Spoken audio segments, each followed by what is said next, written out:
My brother and I went to college together, and we shared a small two-bedroom apartment. We were both very different. He always went to bed early, and I always stayed up till all hours of the night. One evening, he came home from college looking exhausted and went straight to bed. I stayed up in the living room watching TV and playing video games. Around midnight, I was getting tired, so I decided to go to bed. Just then, the phone rang. When I answered it, an automated voice of the operator said, "You have a collect call from..." The thing was, when it got to the part where the other person was supposed to identify themselves, it was my brother's voice. He sounded desperate, and the noise in the background sounded like he was just off a busy interstate. I turned around from where I was standing. I could still clearly see my brother lying in his bed, asleep, and his cell phone was lying on the kitchen counter beside me. I was so unnerved that I refused to accept the call. I was shaking, and I barely managed to get any sleep that night. So my husband, let's just call him Joe. Joe has been an attorney for the past 12 years, and for the past 6, he's been working as a public defender. If the state appoints him to represent a criminal, he has to do it. So most of his clients are convicted felons. Think what you want to about what he does for a living, but I can tell you for sure, he is a good guy with a strong belief that he is protecting all of our constitutional and human rights with the work that he does. He's been spending a lot of time with his current client during the preparation phase of his case, and this means he has been spending a lot of time out at the prison. His client is a high-profile felon, twice convicted of capital murder. If I say his name, you would probably know who he is, and then you could easily figure out who my husband is too. So I'm just going to leave it at that. Regardless, this guy is on death row, awaiting execution for 2 capital murders. But unlike the great majority of his past clients, my husband believes this man is 100% innocent. His client was convicted of killing an acquaintance and her son. There wasn't any physical evidence of the crime to speak of. In fact, the prosecution could never locate a crime scene. Other than a few strands of hair and a small drops of blood, the primary evidence used to convict my husband's client was all circumstantial.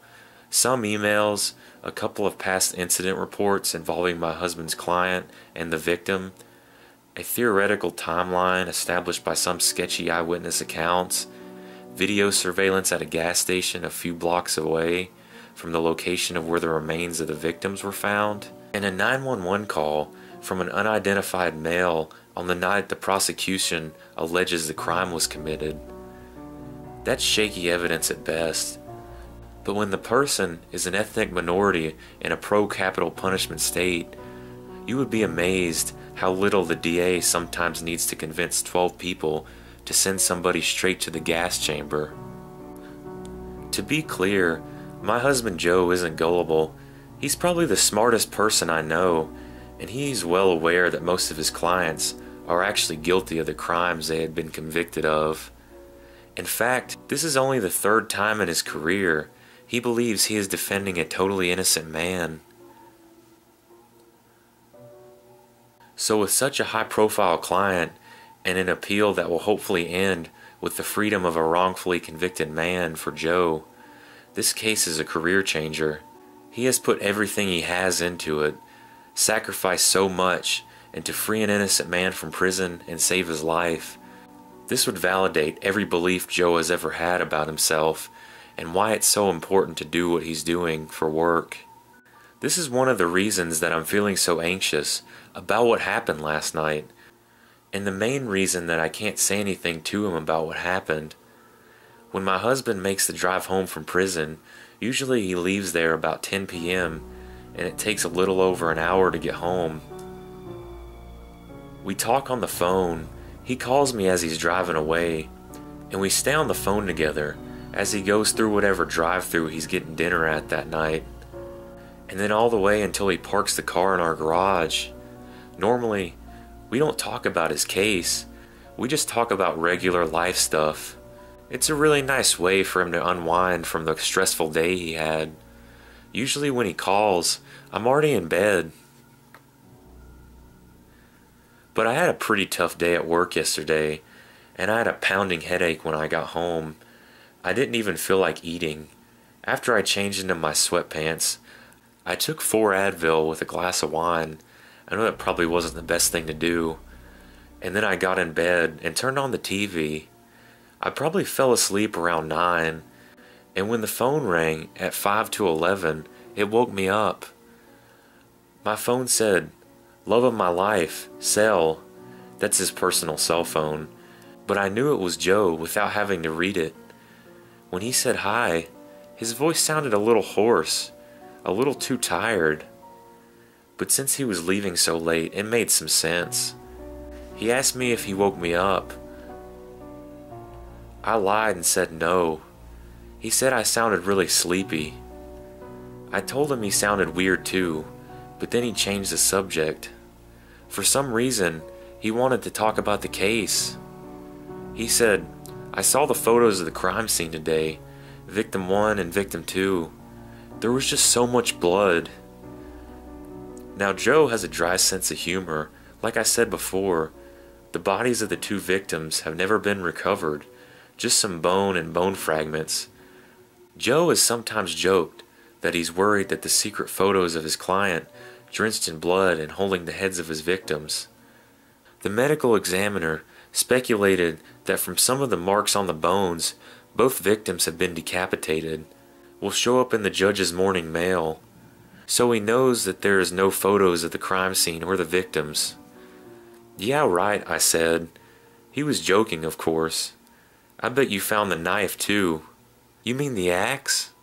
"Nobody will ever find the axe." He laughed a little. A little morbid humor is sometimes what keeps him sane when working with convicted felons. "How far away are you?" I started to ask, but he interrupted me.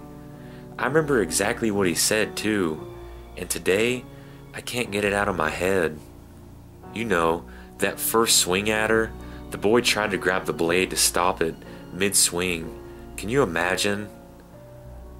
Like little 12-year-old fingers are going to stop a blade of an axe in mid-swing. It was probably a good thing that he went into shock when his fingers came off, though. It made it a lot easier on everybody. It takes a lot of chops to actually get somebody's head off. Even for Joe, that was overboard. I never heard him talk like this, and especially about this case. His statement was shocking. It sent a shiver up my spine. But then I thought about it. Stress and work exhaustion can make people do and say strange things. And I know that Joe has been under a huge amount of stress lately and has been working non-stop for months. So instead of reacting to what he said, I reacted to what I thought he was feeling. "It's okay, Joe. It's gonna be over soon," I said. "And then we'll go to our beach house, just like we planned, and spend at least 2 weeks remembering what life is supposed to be like, right?" We bought a wreck of a beach house about 3 years ago, and have yet to spend real time there. Joe and I are both looking forward to fixing it up. I heard him inhale, jagged breaths, as if he was starting to cry. I said something like, "He's an innocent man, Joe, and you're saving his life by proving it. Your case is solid, and you know the truth." I really wanted him to remember that. I thought it would help. Joe didn't really respond, so I thought it was a good time to change the subject. "So are you going to stop tonight?" I asked him. "I'm never going to stop," he whispered. And then I heard a garage door open, which made me jump practically out of my skin. "You're here already?" I said into the phone.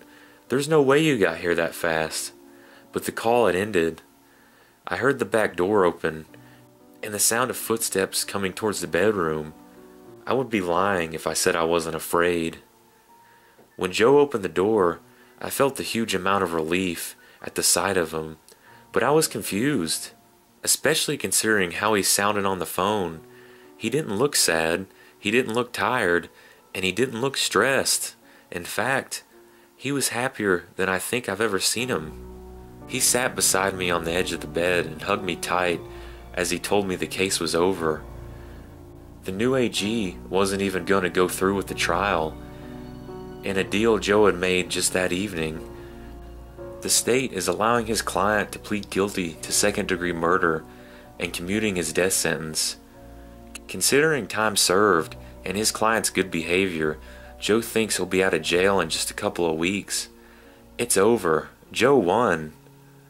But the phone, I started to ask him. He told me his work cell was dead. He forgot the charger at the office. While he was hammering out the details of the new agreement with the AG at the prison, he gave his personal cell to his client to play a game. With all the excitement, Joe accidentally left his cell phone with his client and only realized it when it was too late to go back and get it. No big deal, he said. He'll get it tomorrow. Then he said he was sorry for not calling me.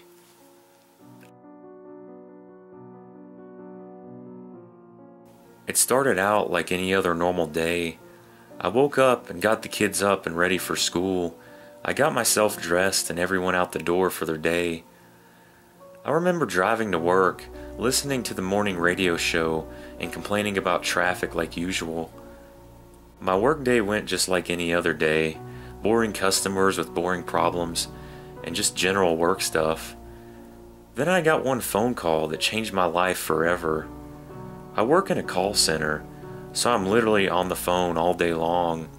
I talk to all kinds of strange people, helping them sort out their issues and just keeping them happy.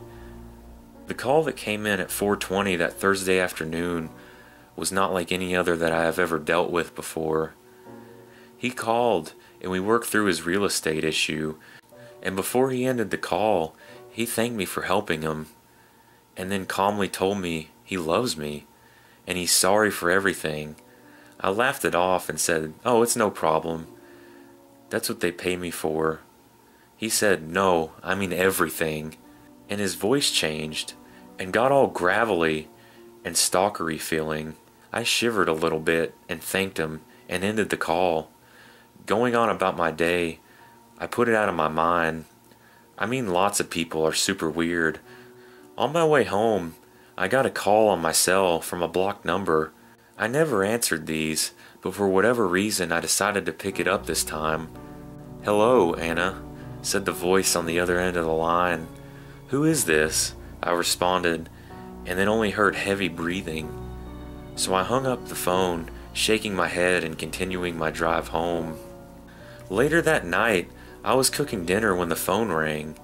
I heard my daughter answer it, and then she brought me the phone, saying one of my friends wanted to talk to me. When I picked up the phone, I heard the same "Hello, Anna" from earlier on my way home. "Who is this? What do you want?" I replied, and again heard heavy breathing. Then my doorbell rang. I swear I must have jumped 10 feet at the noise. Nobody rings our doorbell except the Jesus freaks and salesmen. "Present for you," the voice on the phone said. "Remember, Anna, I love you." Then the line went dead. I was shaking so hard by this point, I couldn't seem to move. I tried to look calm as I went to the front door. I didn't want to scare my kids, who were both staring at the door like it's a UFO portal.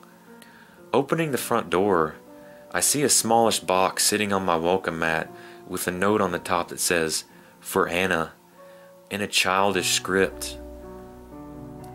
Taking the box into my bedroom, I leave it on my bed until my husband gets home and try to go finish dinner. Chopping vegetables proves difficult when your hands are shaking, but I manage not to cut off my fingers. After my husband arrives, we have dinner and finish our evening with the kids, getting them into bed before I mention the strange phone calls and package. He's mad that I didn't call the cops, but I told him I didn't want to bother the police with nothing, and besides, I haven't opened the box yet. Walking over to the bed, he picks up the box and gives it a shake. "Nothing, okay?" So I grab my pocket knife off the dresser and open the box. Inside is a lot of those annoying packing peanuts, and suspended in the middle is something that looks like a bracelet box, kind of long and skinny like. I take a breath and open the box to find a lock of long red hair. Seeing the hair, I drop the box and back away. After a few minutes of panic, I agree to let my husband call the police and report the strange things. While he is on the phone, I overlook the package again. No address, no postage, and it was hand-delivered. Whoever this is knows where we live. My husband comes back in the room, and his face looks like he's aged 10 years. No postage, is all I managed to say. He looks scared. My husband never looks scared. He tells me the police won't help until there is suspicion of foul play. Yes, he actually said foul play. That the hair doesn't mean anything because it was cut and not included with flesh or scalp or anything else grisly and gross. We decide that the only thing we can do is keep moving forward, not let it get to us. We triple check the doors and windows to make sure everything is locked before we turn in for the night. The next morning, as I wake up, I don't feel like I've been able to actually sleep at all. I'm groggy and drag my half-asleep body out of the bed and start my day. I was up all night with horrible twisted dreams, and I look like crap, but I get going and get everyone out the door. Today my husband drives our kids to school and walks them all in on their way to classes to make sure they arrive safely, and then drops me off at work. When I get settled into my desk with my coffee, I open up my email and my heart stops. I have 102 emails, all from an unknown account. Each and every one of them says, "I love you, Anna," on the subject line. I alert IT and don't open any of them, so I have no idea what they said. The rest of the day went pretty normal, and I almost let myself forget about the strange happenings. Then at 4:20 p.m., I got a call, and it was the same low voice. "I love you, Anna," he said. "Who are you? Why are you doing this? What do you want?" I almost screamed into the receiver. "I love you, Anna, and I want you, and I will make you happy." Then click, the phone went dead. I was shaking and called my husband to tell him what had happened. He told me to request the recordings from the times that he called so that we could give them to police. I requested the information from IT, and they told me it would be a few days. When I arrived at home that night, there was a package on the doorstep, the same as the last one. No postage and no return address. Just there, on my welcome mat, I took a deep breath, picked up the box, and unlocked my door. There on the kitchen table sat another box. This one was slightly larger than the other two. Seeing the box on the table stops me cold. Someone was in our house, and they could still be in our house. My husband grabs his handgun out of the front closet and sweeps all the rooms. He comes back to the kitchen and shakes his head. Nobody's in the house. How did they get in here? All the doors and windows were locked before we left. I looked at the door to see if there was any sign of forced entry, but I didn't see anything abnormal. We have no idea how they got in. Taking a deep breath, we open the boxes. Inside the smaller box is another bracelet box, suspended in the packing peanuts. This one has a long lock of blonde hair. The larger box has no peanuts, but just another box inside. When I opened the box, I found several pictures that seemed to be drawn by a child. There were two little girls, one redhead and one blonde, a tall man with dark hair and eyes, and then me. They all said something about family, and I was labeled as Mommy, Anna. So I know it was supposed to be me in the pictures. Beyond the pictures, I found a written letter, presumably by one of the little girls in the drawings. "Dear Mommy, I can't wait until Daddy comes to get you and we can be a family. He talks about you all the time and how much he loves you, and he knows you love him too. Why do you have another family, Mama? Don't you love me and my sister? We miss you. Please come home soon so Daddy can be happy again. He is so sad with you gone. I love you. Then the letter was signed, Bella.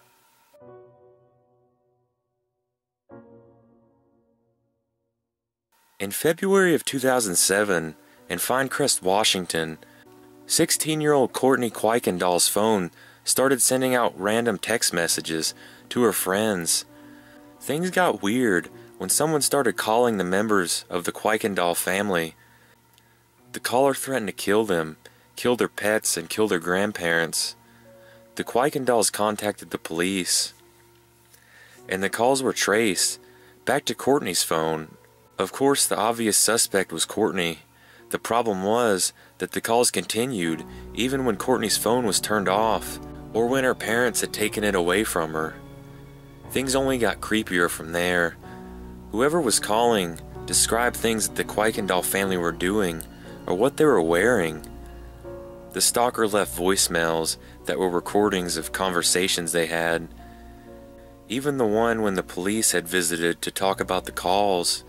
This continued for over 4 months, and no suspect was ever found. The cell phone company didn't think that the technology to hijack a phone existed at the time. However, security experts said a phone could have been hijacked using spyware. The police thought that the family could have been making the story up, but 2 other families in the town also reported similar problems with their cell phones.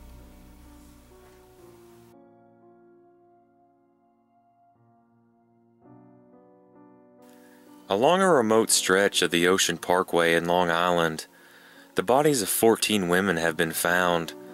All of the women were associated with the sex trade, and the police believe that at least 10 of the bodies were dumped there by one man, known only as a Long Island serial killer. The unknown serial killer is believed to have gotten his start in 1996, but the first 4 bodies were not found until December of 2010. Then, 6 more bodies were found between April and May of 2011. All the women have been strangled and wrapped in a burlap sack before being dumped. There have been 4 other bodies found in the same area. However, they do not seem to match the other killings, so police do not think it's the same man responsible.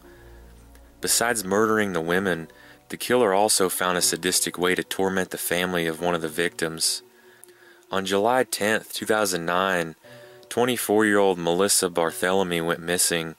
Shortly after that, Melissa's younger sister, Amanda, started getting phone calls from her sister's cell phone. 7 calls were made in all, and none of them lasted more than 3 minutes. The last call, which lasted about 40 seconds, took place on August 26, 2009.